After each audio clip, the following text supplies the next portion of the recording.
And now to reveal his personal TV heaven and telly hell, please welcome my guest from Peep Show, David Mitchell.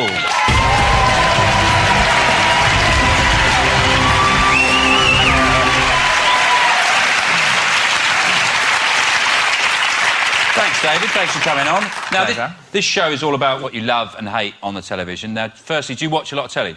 Yeah, I do. I watch a lot of television. Unfortunately, I watch a lot of shit television. I think I should watch, you know, like Bleak House or the BBC Shakespeare's or, you know, The West Wing, and I should get it on DVD and I should obsess about it. But actually, I just spend all morning watching endless programmes about couples buying houses or people finding things that they are told are antiques in their attic and then actually they only get £2.50 for them. and then I get very depressed and very angry. So let's start off with your first choice, and we're going to take a look at a show that you hate, and it was designed to fill the religion spot without being too religious. It's the Heaven and Earth show. Yeah. I don't know whether they're fans of the Heaven and Earth show. That's the way the Heaven and Earth show fans show their appreciation. By groaning to show that they're still, you know, maybe not alive, but certainly undead. No, Heaven and Earth show is just a completely lamentable piece of television in that it's sort of supposed to be about religion. It's supposed to be religious broadcasting, but they're afraid of mentioning any specific religion, so everyone there is supposedly nice and a bit spiritual and open to other people's ideas. And that's not what religion... Religion isn't about being open to other people's ideas. Religion is about saying, this is my idea, I'm right, and at best, people who haven't got that idea should try and adopt it. And at worst, we should send a crusade against them and try and kill them. So they completely miss the point of religion. Let's have a look at a clip. What this shows is, even when they go to a church, they just turn it into a cookery show. Just walking around this mighty cathedral can really work up an appetite. And the man that knows this all too well is Ian Brady. It's his responsibility to feed the 400,000 visitors who come to the cathedral every year. How long on your Caesar salads going out from a table of 4? And check out this 15th century graffiti. Isn't it weird how we're fascinated by those who left their mark generations ago and outraged by those who do it today? I mean, that's a spectacularly banal point. And he's referred to that, I think I heard him right, as 15th century graffiti. And that says 1671. Even if you're the sort of moron who thinks that the first two numbers are the number of the century, which they're not, that would be 16th century. Actually, it's 17th century. He can't read numbers. That's the level of presenter that they've been reduced to. Well, what you really want is an extremely angry Muslim cleric. But it's the sort of thing they have on this show. They do this every week. They send a celebrity off to find out a bit about a religion. And in this clip, they send Melinda Messenger off to an island, right, to find out about Buddhism. But they don't call it Buddhism, because that's religion. They call it a bit of me time. I'm really excited about being here on this retreat in Holy Island, because everything I know, which is not a lot, has come from books. So to have the opportunity to get a one-to-one is absolutely incredible. I'm really looking forward to it. What can I expect from this course? I don't think you can expect too much. He's honest, isn't he? Yeah. He's honest. That's what you know about Buddhists, they're honest. He's looked at her, lips and tits, and I don't think you're going to get a lie out of this. Be honest, love. I don't think it's for you, really. Spiritual, you'll go skiing or something, you'll probably do that. No, but she's hardly the, you know, Jeremy Paxman of daytime, is she? You know, she's not going to get to the root of it and start saying, hang on, you believe that? That's bollocks. And that's what you want. I mean, the idea of sending a page 3 model off to do, I mean, they're going to send, like, you know, Linda Lusardi off to check out the Taliban or something like that. I mean, the Argos Christmas catalogue is more spiritual than this. If someone had a crucifix on, they'd probably pixelate it, wouldn't they? But, you know, it would be like Top Gear, where they're saying, of course, we know it's important for people to get around in whatever way they find most effective. Yeah. You might need a form of transport. Not saying it's a car. But let's extend full respect to the people who choose to stay still. And it's also, It's just everything in it is fair enough. They can get someone on that says, I believe in ghosts, and it's all, oh, right, does that help you? You know, why? What experiences of ghosts have you found particularly moving? Nobody's going, that's bollocks! There's no such thing as ghosts. Fuck off with your ghost ideas. You know, and they can't have religious people on, because that's exactly what they say. You sit someone who says they believe in ghosts next to a cardinal, the cardinal's going to attack him with a crucifix-shaped sword. Yeah, no, you're right, it is. I didn't realise quite how angry you could get about this show. No, I'm impressed. Yeah. See, I agree with you. I think you're right. If you are going to do religion on telly, it should be God, the devil, heaven, hell, angels, yeah, and that's all what's that. missing. Hell. Yeah. Heaven and earth, hell. Yeah. That's the fun one. Yeah. Well, then we've got a clip here of something which really does. This is heaven and hell. I think this is what you want to see. I exorcise thee, every unclean spirit, by the true God, the living God, the holy God, that they may never more hold tyranny over thy soul, and give place to Christ, his power, his pardon, and his peace. Go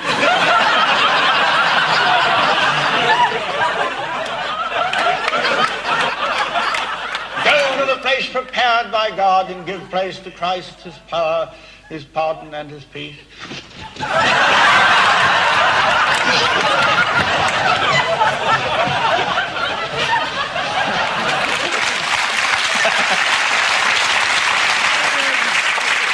So we'll move on now. It's one of your TV heroes. He's a presenter that some people find annoying, others say he's irritating. Most people think he's an arse. But you love him. Who is it? Yeah, it's Adam Hart Davis. That's an interesting mixed response there. I think he's terrific. Fantastic, fun broadcaster who actually tells you quite a lot of interesting things about, you know, how the Victorians made things out of steam. Right. Well, he does. Yeah. We've got a clip here. I mean, this is a clip you've chosen to prove what a great presenter he is. Yeah. In their unending search for self-improvement, the Victorians patented hundreds of thousands of inventions. But for me, there's one clean winner.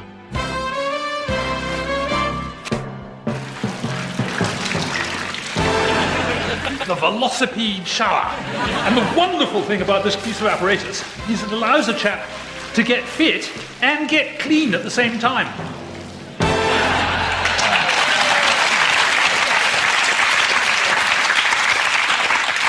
I've seen a European version of that, and it's pretty hot. But he does feel like very much like a kids presenter, an old sort of fashioned kids presenter, doesn't he? Yeah, I suppose there's an extent to which he's kind of a kids presenter trapped in an adult presenter's career. But I like the fact that he's like a kids presenter. He's like the right sort of kids presenter. He's like Johnny Ball, the kind of mad uncle type of kids presenter that you used to get 10, 15 years ago and has now been replaced by the cool elder sibling kids presenter. And I think that's actually a move completely in the wrong direction. And actually kids, you know, my memory of when I was a child, I got on a lot better with a sort of fun, middle-aged man than with some sort of sneering... you know, not... Bloody hell! You know what they're implying. I don't even want to think about it, David. Well, it wouldn't be a laughing matter if that was true. And now I suddenly break down and this turns into Trisha. Yeah. For God's sake. No, but Did you go to public school? yeah, I did go to public school, yeah.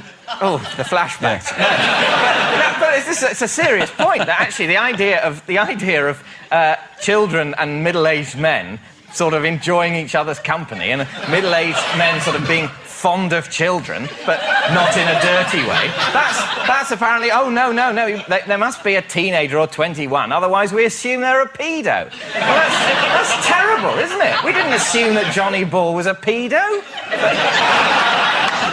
And how do you know that these 17-year-olds might not be pedos as well? I don't suppose you could possibly get to a point where nobody's allowed to present children's programmes because they might be a pedo. Just have to be presented by other children or younger children in the target market. So you have 5-year-olds presenting shows for teenagers. Exactly. So they can't... So if the teenagers fancy the 5-year-old, it's the teenagers that are at fault, not the person employed by the television channel. Yeah. It's complicated, isn't it? Yeah, it's very complicated. I say we've got to get a grip. It's all right. It's all right for adults to like children. It doesn't mean they're pedos. There are different sorts of liking. I just hope that this piece is never used as evidence. Yeah. I think you've got a very good point, but we could edit it really badly for you.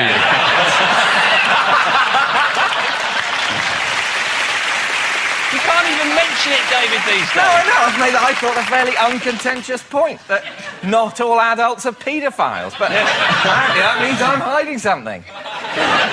No, I think you're right. I think it is I think it's part of the hysteria. I think you're right, and I think it's good to have older people talking to children, because what you've got now, like you said, is this whole cooler older sibling thing. Dick and Dom. We've got a little bit of them here. You can watch bums. Yeah. Doing this. Go and watch them. Go and watch them.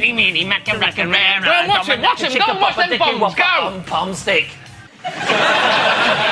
See, Adam Hart Davis couldn't get away with that. And they've told us nothing about the nature of electricity.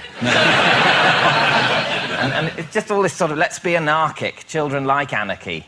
Well, that's quite a bad way to bring up children, to be anarchists. You know, they're our future. We need to get them in the military. No, don't mean that. Yeah. I can see you, just you got the hair, just a little moustache. But they are quite annoying. Fascist pedo. David Mitchell came on and came out as a fascist and a paedophile. Bloody hell. But some of the stuff they do is quite unpleasant. There's a clip of them here, and they're just humiliating an old man, but not in the sort of nice Catherine Zeta-Jones type way, where there's you get something in return. Look at this. Look at this. This could be classic McCourt here. Moving in. Gently. Gently. Gently. Is it on? He's making sure there it's on. Tentatively. Have a good day.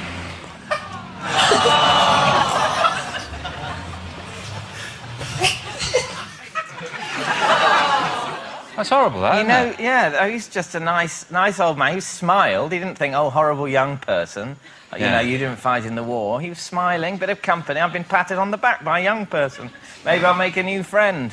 And then he realised at the end, oh, I've been mocked. It's the mockery again, I see. Better go home and beat Deirdre. So you're a pedo. You're a fascist. OK, David, if you are such a big fan of Adam Hart Davis, you won't complain if we show you a bit more of the shower scene. I would enjoy that. You'd like that? Is it best if I go and watch it privately, or shall we stay? No, feel free. I think you've already, shown people a lot of what you like, so I think if you drop your trousers and knock one out, nobody'd be surprised. See you after the break. Magnificent machine.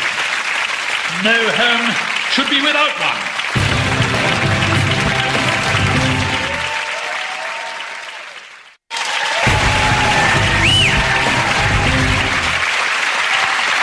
Welcome back to TV Heaven, Telly Hell. I'm here with David Mitchell, star of The Peep Show. We're talking about what he loves and loathes on TV. Now, another surprising favourite of yours is the, I would say, appalling 1970s sitcom Terry and June. Well, it's 1970s and 1980s, and I don't think it's appalling either. I think it's much overlooked, and it was a really important show for me. Because it was one of the first sitcoms I watched regularly, and it was the first time I realised that what's funny is when things go wrong, and you sort of turn a normal situation that's, boring adult television, as I then saw it, into a funny situation by just having a fuck-up. And that's, from the titles onwards, that's what Terry and June does. And so I've always been tremendously fond of it, and it was just a really big show for me realising what comedy is. Right, I was about 27. Yeah, and the opening titles particularly represent that, don't they? Yeah. They set this up. So have a look at the opening titles.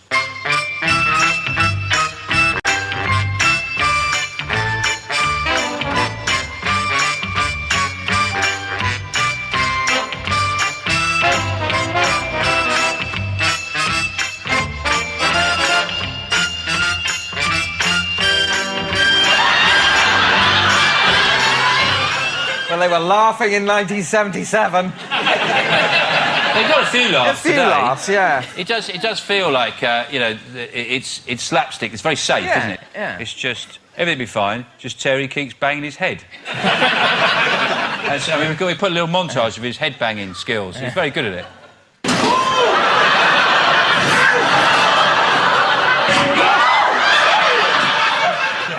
See, that one, that's actually a cistern falling on him, which means that's not only a head-banging joke, but also lavatorial humour. Yeah.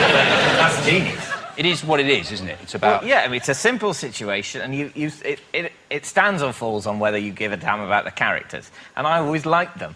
You know, when I was a little boy, I thought they were a nice couple. Are they anything like your parents? No, not a bit.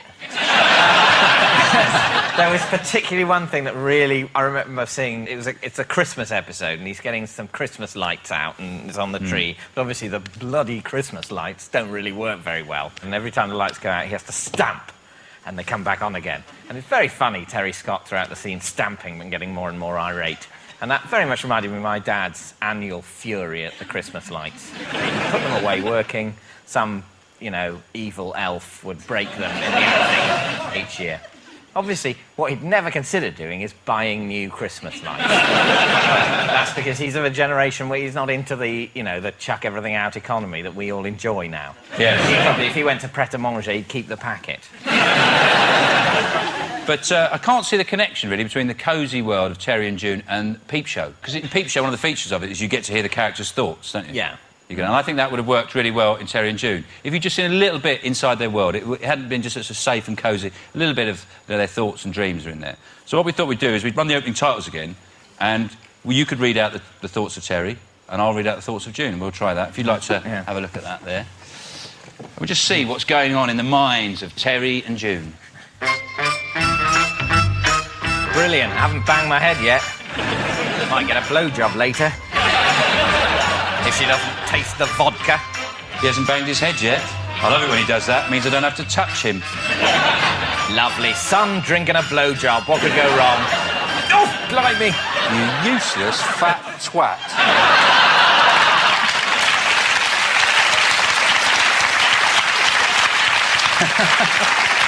Well done, David. Thank you. OK, next up is a programme that you hate. It's a detective show with a twist, starring Martin Shaw as Judge John Deed. Yes. The premise is it's about a maverick judge. Now, one thing you don't want a judge to be is a maverick. It's like a surgeon. You don't want a maverick surgeon. You don't want a surgeon who one day is brilliant. Yes, built a whole new woman out of just a beating heart. Obviously, for the next 4 days, it was routine appendicitis, they all died. What you want from surgeons and judges is consistency. Yeah. The whole principle of justice is about consistency. And so a judge who one day says, I don't like your face, you're dead. Oh, let everyone off today. That's all wrong. So, and we're supposed to like this maverick judge, and rather than, if it'd be all right if there's a programme about a maverick judge and how awful that is, and why he's a twat, and why that shouldn't be allowed. But it's not that. It's a programme about how brilliant he is, and how all judges, by implication, should be like that. Yeah, and I think as a maverick judge, he is quite ridiculous. And we're going to have a look at a clip of him now. This hard-punching, hard-loving Judge John Deed. Stop it, please! You're choking me! He should be in prison for life. Haven't done anything, Judge. You poisoned my dog.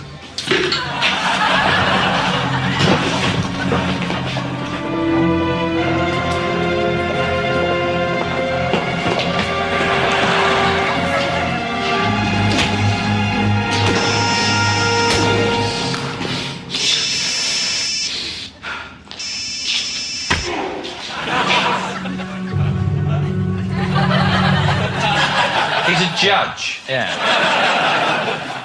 You get the feeling, Martin Shaw, when he got the script for this sort of thing, he looked at him and went, yeah, it's a bit judgy, isn't it? You know what I'm like? Make it a bit more like that. Yeah. No, it's what the worst thing about it is throughout the plot, the plot is so obvious, and the wrongdoers are obviously real assholes or so obviously wrongly accused. I don't believe that's what a proper High Court judge's job is like, deciding between people who actually have a bag marked swag and people who are just totally innocent children.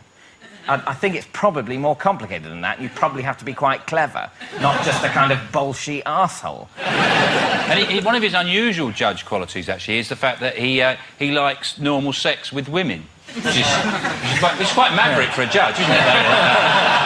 And he's got loads of corny lines. He likes, like, I sentence you to dinner for two. You're guilty of being absolutely gorgeous. That's going to make him more likely to be inconsistent. Let someone off because he fancies them. That's wrong. Judges shouldn't do that. They shouldn't be glamorised by an ex-professional. He's quite a strict vegetarian as well, isn't he? Apparently vegan. Apparently that's a vegan set on Judge John Deed, and if you want to be an actor on it or in the crew or anything, you have to agree to eat only vegan food the whole time. And the whole place is vegan. Like his wig is made of corn. So they make people eat vegan food. Yeah. God. Or nothing. And a lot of people, on a TV set have to move a lot of heavy things and set up big lights, and they need bacon sandwiches. Yeah. Well, also, it must be a nightmare for the sound man after the mung bean casserole. I bet you'd be saying silence in court a lot. Anyway, on this show, we like to see ourselves as the sealed knot of television. They reenact Civil War battles. We can reenact any moment in television history for you. What would you like to do? Well, I'd really like to... Don't. Just tell me. See.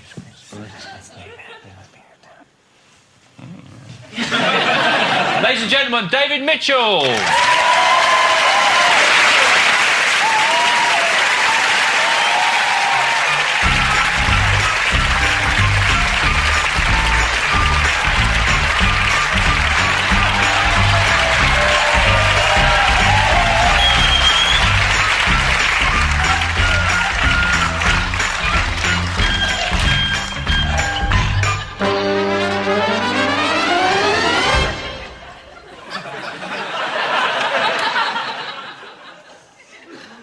You're not getting a blowjob.